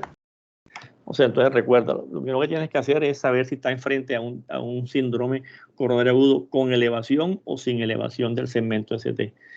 Si estás con un infarto con elevación del ST, en donde, ¿cómo sabes tú? Porque le tomas el electrocardiograma, debes tener un electro por lo menos. Entonces, si tienes un supra del nivel del ST en derivaciones contiguas, D2, B3, ABF, B1, D1, BL, B5, B6, o sea, anterolateral, lateral, inferior, ya tú sabes que estás, o sea, y si el paciente está en las primeras 12 horas del dolor, tú sabes que tienes que buscar la manera, como sea, de remitir ese paciente al servicio de urgencias para que inicie la terapia de reperfusión. Tú, mientras tanto, ya le tomaste el electro, le tomas la presión, verificas, le haces un buen examen físico y le arrancas lo que tengas a la mano. ¿Qué tienes que darle? La aspirina, los 300 miligramos de aspirina masticada. ¿Qué tienes que darle? La carga de clopidogrel, 300 miligramos. ¿Qué tienes que darle? Le colocas, bueno, antes de eso le colocas isosordil sublingual, a ver si el dolor se le quita. Seguramente no se le va a quitar porque es un infarto. Le colocas el beta bloqueador. Y lo dejas ahí tranquilito y tienes que tratar de comunicarte con el centro de referencia para mandarlo, pero no puedes hacer más nada. O sea, le colocas la heparina. Entonces, si es enoxaparina, le colocas, no le colocas el bolo, le colocas 1 miligramo por kilo de peso cada 12 horas. 60 kilos, le colocas 60 cada 12 horas. La aspirina, el clopidogrel, el beta bloqueador, el isosorbide sublingual, y esperas. El paciente tienes que remitirlo. O sea, si no puedes hacer más nada, bueno, ni modo. O sea, ahí queda evolucionado. Lo vas a evolucionar y después ya lo mandarás cuando puedas, pero tienes hasta 12 horas para tratar de beneficiarlo. Si estás enfrente de un infarto, o sea, de un síndrome sin elevación del ST, puedes estar enfrente de una angina inestable o de un infarto sin elevación. Si es angina inestable, ¿cómo te das cuenta? Porque le colocaste el isordil sublingual, se le quitó el dolor, mejoraron los cambios electrocardiográficos y los tubos. Y si es un infarto sin elevación del ST, ese, como vamos a ver ahora, es más fácil de manejar porque te puede dar unos tiempos para tú decidir para tú decidir el cateterismo, pero depende, digamos, si el paciente es de muy alto riesgo, de alto riesgo o de bajo riesgo. También a veces le coloca su aspirina, su clopidogrel, su heparina, su isordil sublingual. Todas las drogas van a ver que son muy parecidas. Pero lo importante es que si tienes un infarto con elevación, le colocas las drogas básicas que te dije, pero pensando siempre en una remisión a una entidad de alta complejidad, porque tú sabes que no la puedes dejar ahí por todas las consideraciones que te he dicho que necesitas. No sé si me entendiste. Sí, doctor, gracias. Bueno, ok. Entonces, en el infarto, digamos, sin elevación del ST, estos son, digamos, las clínicas que tiene el paciente. Si es un dolor tipo punzada, el reto es normal, las troponías son negativas, seguramente el paciente no tiene un infarto. Si el paciente ya tiene un dolor en el pecho, se le corre para la mandíbula, para los brazos, hay cambios de depresión del ST y troponías positivas, seguramente el paciente va a tener un infarto. Le tomas el electro, si tiene supradesnivel, ya sabes que es un infarto con elevación, activas el protocolo de angioplastia primaria o de trombolisis. Si es un infarto sin elevación, lo remites a un centro para hacerle un cateterismo. Ese ya eso no es angioplastia primaria, es un cateterismo y coronariografía. Ya vamos a ver que es diferente la situación. Y le tomas las troponinas, que estas son las ultrasensibles, estas son las últimas que se usan. Algunas clínicas la tienen, otras no, en donde el paciente llega al servicio de urgencia y le tomas las troponinas a las 0 horas, o sea, apenas llega el paciente al servicio de urgencia. Si son muy bajas, usted puede ya estar seguro de que el paciente no tiene infarto. O sea, hablo de infarto sin elevación del ST, porque usted ya le tomó el electrocardiograma y le encontró, recuerde que puede tener un electro normal o inespecífico. ¿Cuál es o también un infradesnivel del ST? Pero si el electro es normal, usted ahí a veces duda porque no sabe si es un dolor de infarto o es un dolor de osteocondritis o de gastritis o de lo que usted quiera.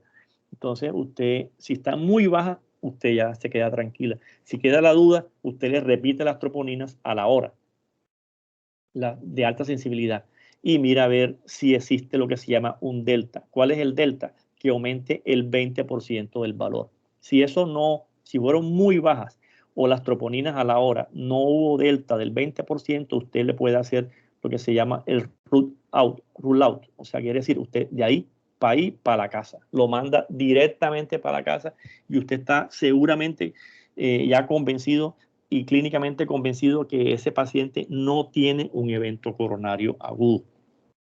Lo contrario, si el paciente, usted llega al servicio de urgencia, le hace las troponinas a las 0 horas y son altas, y si está dudando, le hace el delta y el delta es mayor del 20%, usted de entrada lo mete a la clínica y lo pasa a cuidado intensivo. Allí usted va a decidir el manejo que le dije, que es el parecido, aspirina, clopidogrel, heparina, beta-bloqueadores, etcétera, y lo lleva a cateterismo y coronariografía. Ya no es una angioplastia primaria, porque aquí ya los tiempos no son como en el infarto con elevación. Recuerden que esto es un infarto con una oclusión parcial, en donde la lesión más que todo, la isquemia o la lesión es subendocárdica y la lesión es suboclusiva, o sea que por los laditos, digamos, para decirlo así, pasa sangre y no alcanza a infartarse toda la pared del vaso, sino la región subendocárdica nada más. Cuando hay duda y queda en la mitad, entonces usted le puede repetir, digamos, las troponinas a las 3 horas. Si son positivas, entonces lo hospitaliza. Entonces, fíjense que el manejo del paciente del infarto sin elevación del ST es diferente. Todo esto yo se los voy a mandar en la guía, todo esto está en la guía y aquí vemos cómo cuando salen positivos usted lo pasa y lo hospitaliza directamente y le hace el cateterismo. Cuando son negativas, usted lo manda directamente para la casa. Miren acá que cuando son positivas las troponinas, si usted lo manda para la casa y hace el manejo mal, la mortalidad puede ser hasta del 70%. Entonces es muy importante por eso el manejo de estos pacientes.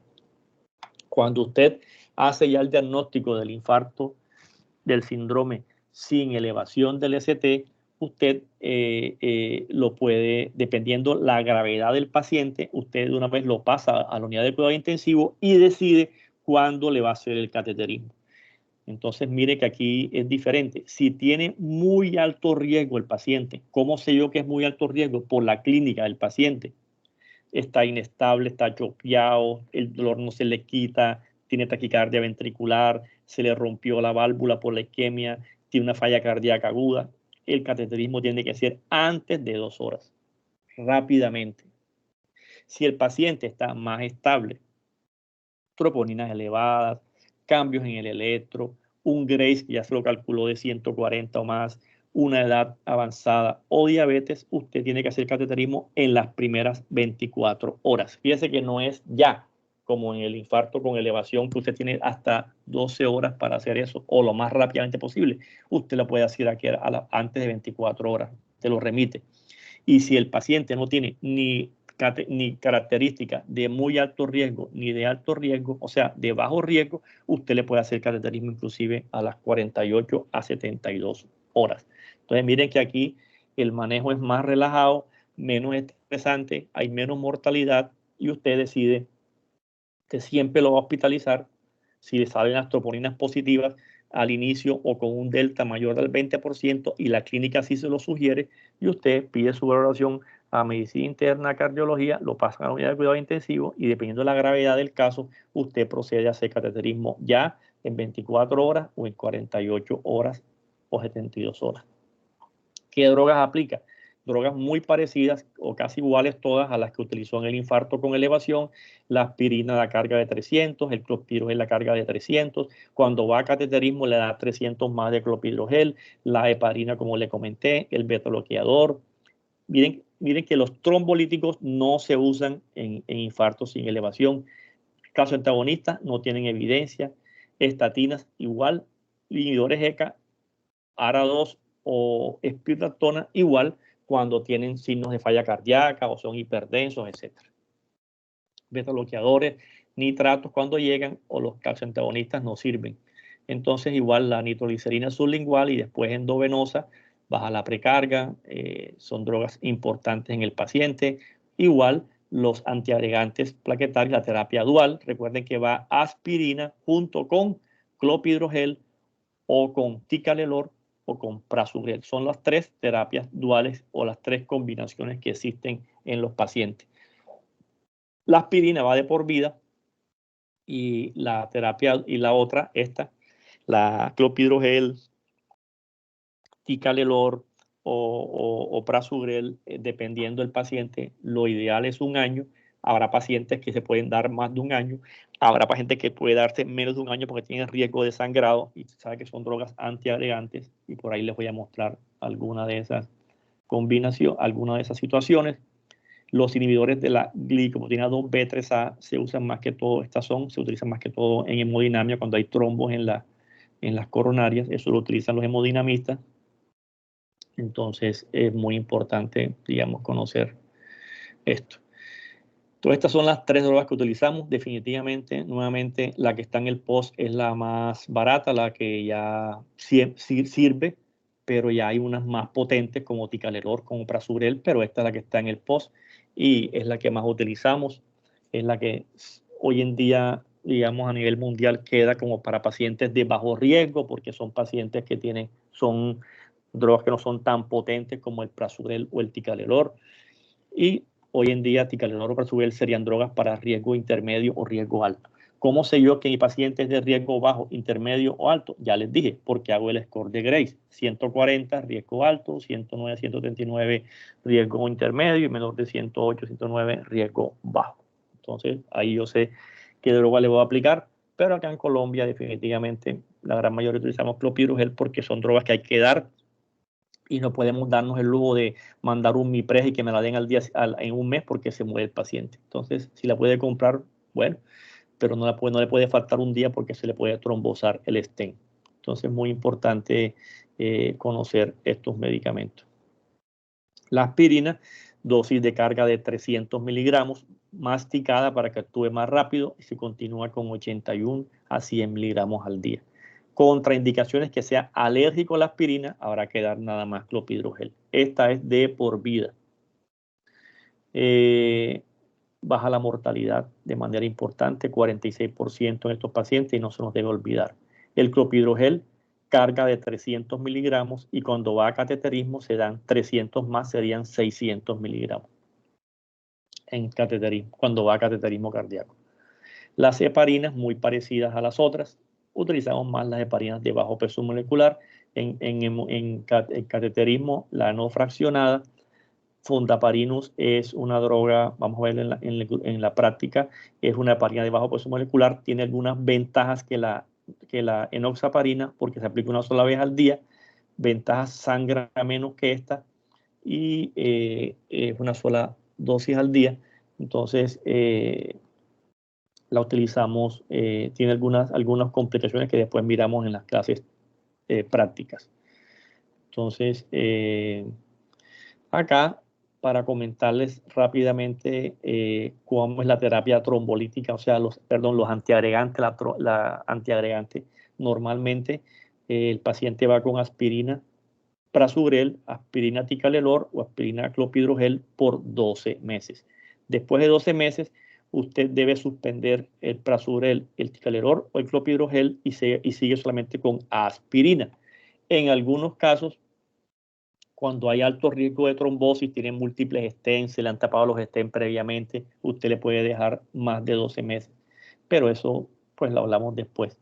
Hay pacientes que tienen, digamos, que tienen alto riesgo de sangrado, entonces le bajamos un poco el tiempo, le damos entonces los 3 meses aspirina, el dual, y después le damos aspirina sola. Y como tienen muy alto riesgo de sangrado, nada más le podemos dar un mesecito de la terapia dual y después le dejamos clopidogrel solo. Pero lo ideal es que el paciente dure con el aspirina y clopidogrel o aspirina ticagrelor o aspirina prasugrel, dure los 12 meses. En algunos casos de riesgo que tienen más riesgo de trombosis, se puede durar más de 12 meses, como vemos aquí. Pero usted podría, ve que no está en verde, usted podría. Si tiene muy alto riesgo de sangrado, hemorragias digestivas, ya habrá que acortar el tiempo de la terapia dual. Ya no va a ser 12 meses, sino un mes. Si tiene un alto riesgo, no es muy alto, pero sí es alto, 3 meses. ¿Cómo sé yo que es bajo, alto o muy alto? Eso hay unos scores, unos scores que te dicen a ti, unas tablas que te dicen a ti cuáles son los de bajo, alto o muy alto riesgo. Pues no vamos a hablar de eso ahora. En cuanto a, hay pacientes que así rápidamente, para no meterles tanto dato, que pueden tener síndrome coronario agudo y fibrilación auricular. La fibrilación auricular va a requerir anticoagulantes. Entonces, estos pacientes tendrían triple tratamiento antitrombótico, porque tendrían la aspirina, el clopidogrel, por ejemplo, más el anticoagulante, serían 3 medicamentos. Eso favorece el riesgo de sangrado. Entonces, estos son unas mezclas digamos, de los tiempos que debe tomar las 3 cosas. Si hay un bajo riesgo de sangrado, usted puede tomar el anticoagulante y las tres drogas, o sea, la aspirina, el clopidogrel y el anticoagulante por una semana. Y después queda con el anticoagulante más el clopidogrel ya por 12 meses, y a los 12 meses suspende la aspirina y queda el clopidogrel, y queda solamente con el anticoagulante. Acá se acortan los tiempos. Esto no es tan importante, esto yo se los hablo después en las clases prácticas, pero eso no es muy importante. ¿Qué hago yo para ustedes, pues? ¿Qué hago yo con el paciente cuando se vaya para la casa? Tiene que cambiar el estilo de vida, dejar de fumar, la dieta, actividad física, bajar de peso. Los betaloqueadores deben estar actuando de manera adecuada, una frecuencia cardíaca baja, deben tomarse más o menos más de 12 meses. Si queda con falla cardíaca con fracción disminuida, menos de 40%, deben quedar de por vida. Recuerden que si el paciente quedó con fracción de eyección menos de 40%, deben seguir tomando ECA, ARA2 o inhibidores de la aldosterona, ya les dije. Y los hiperlipemiantes, dependiendo si es de alto o muy alto riesgo. Si es de alto riesgo, la meta LDL menor de 70. Atorvastatina dosis alta de 40 a 80. Rosuvastatina 20 a 40. Y simvastatina también es la otra. pero si tengo muy alto riesgo, pacientes diabéticos, falla renal crónica estadio 3 o 4, hipercolesterolemia familiar, enfermedad coronaria en etapas tempranas, ya la meta debe ser más baja, menores de 55 de LDL. Entonces, en resumen, aquí tenemos nuestro paciente, se le hace la angioplastia, llega el paciente, si es de muy alto riesgo hay que pasarlo urgentemente a cateterismo, si es de riesgo alto a las 24 horas y si es de riesgo bajo usted puede esperar 48 a 72 horas para el cateterismo. Y esto sería ya, dependiendo de lo que usted cuenta en el cateterismo, decide si le hace angioplastia o si va el paciente a cirugía. Entonces, eso es lo que teníamos acá para ustedes. Yo les voy a mandar, no sé si subírselos ahí o que me escriba el coordinador del grupo al WhatsApp. Yo le mando las guías o sea, la literatura donde van a ir estudiando esta parte. ¿Tienen alguna pregunta? ¿O quedó más o menos todo claro? Esto al principio es un poco pesadito porque ya son temas ya más profundos, pero ya leyéndose las guías, ya la cosa se va aclarando y recuerden que todo esto lo vamos a ver nuevamente en las rotaciones, tanto del doctor Moreno, el doctor Vargas y mi persona. Entonces ya hablamos con más calma. Lo mismo allá vamos a hablar del electrocardiograma, tanto en esta patología como en las otras y otra serie de temas que son muy relevantes en el manejo en la cardiología. Entonces, jóvenes, si no hay preguntas, dejamos acá y mañana nos conectamos a las 6 de la mañana para hablar de falla cardíaca. Entonces, me mandan, dígale al compañero que me escriba y yo le mando entonces lo de hoy y lo de mañana en el transcurso del